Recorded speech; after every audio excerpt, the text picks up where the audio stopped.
Miks paganad möllavad ja rahvad mõtlevad tühja?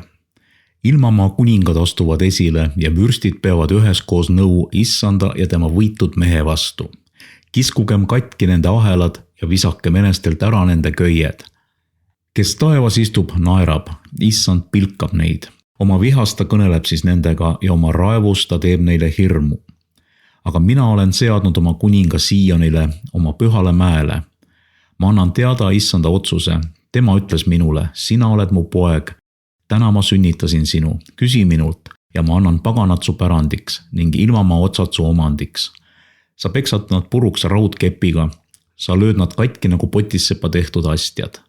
Niisiis te kuningad, saage mõistlikuks, teie ilmamaa kohtumõistjad, laske endid noomida.